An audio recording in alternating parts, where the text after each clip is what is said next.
ഒരുപക്ഷെ നമുക്ക് ഒരു പഴയ ഗാനം കേൾക്കാൻ ഒരു തോന്നലില്ലാതിരിക്കുന്ന സമയത്തും ഈ പാട്ട് കേട്ട് തുടങ്ങുമ്പോഴത്തേക്കും അറിയാതെ നമ്മൾ ആ പാട്ട് മുഴുവൻ ശ്രദ്ധിച്ച് കേട്ടുപോകുന്ന ഒരു അതെ അതെ അതെ അതങ്ങനെ ഒരുപാട് പാട്ടുകളുണ്ട്. ഇപ്പം പറയാം പിന്നെയും പിന്നെയും ആരോഗ്യനാവിന്റെ പടി കടന്നെത്തുന്ന പത്നിസ്വനമാണെങ്കിലും സമ്മറിൻ ബത്ലഹേമിലെ പാട്ടുകളാണെങ്കിലും അതിൻ്റെ അകത്ത് ഇപ്പം ഒരു രാത്രി കൂടി ഇവിടെ വാങ്ങവേ എന്ന് പറയുന്ന പാട്ട് അതേ ഇതിൻ്റെ അകത്ത് തന്നെ കൺഫ്യൂഷൻ തീർക്കണേ എന്ന് പറഞ്ഞ പാട്ടുകൾ എഴുതിയിട്ടുണ്ട്. ഇതൊക്കെ രണ്ടും ചെയ്യും. അതെ അതെ ഒരു സിനിമയിലെ 2 പാട്ടുകളും പുള്ളി എടുത്തിട്ടുണ്ട്. പിന്നെ പുള്ളിയുടെ പിന്നെ കോംബോ വരുമ്പോ വിദ്യാസാഗറുമായിട്ട് ഇഷ്ടം പോലെ ഹിറ്റുകൾ.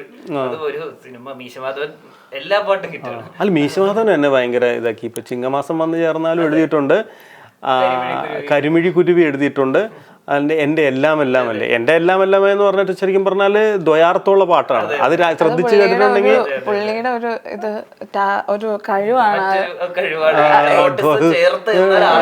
തോന്നില്ല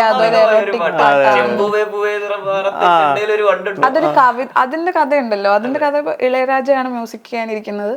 ഈ പാട്ട് ചെയ്യുന്ന സമയത്ത് ഇളയരാജ പറഞ്ഞു ഈ പാട്ട് പറ്റില്ല. അപ്പൊ പുള്ളി ഭയങ്കര കർക്കശമാണല്ലോ. പുള്ളി പറഞ്ഞു ഈ വരി മാറ്റണം എന്ന് പറഞ്ഞു. പുള്ളി ആ പാട്ടിൽ പല വരികളും മാറ്റണം, ഈ പാട്ട് ഞാൻ ചെയ്യില്ല എന്ന് പറഞ്ഞു. പുള്ളിയുടെ എനിക്ക് ഇങ്ങനത്തെ പാട്ട് ചെയ്യാൻ പറ്റില്ല എന്ന് പറഞ്ഞു. അപ്പൊ പുള്ളി പറഞ്ഞു, അപ്പൊ ഗിരീഷേട്ടൻ പറഞ്ഞു മാറ്റില്ല, ഒരു പാട്ട് പോലും ഒരു വരി പോലും മാറ്റില്ല. അത് മുമ്പിലാണ് പറയുന്നത്. അത് പാട്ട് മാറ്റില്ല ഇങ്ങനെ തന്നെ. പക്ഷെ ഇത് നിങ്ങൾ ചിന്തിക്കുന്നതിന്റെ രീതിയാണ്. ഇത് പ്രകൃതിയെ കുറിച്ച് തന്നെയാണ് എഴുതിയേക്കണെന്നാ പുള്ളി പറഞ്ഞത്.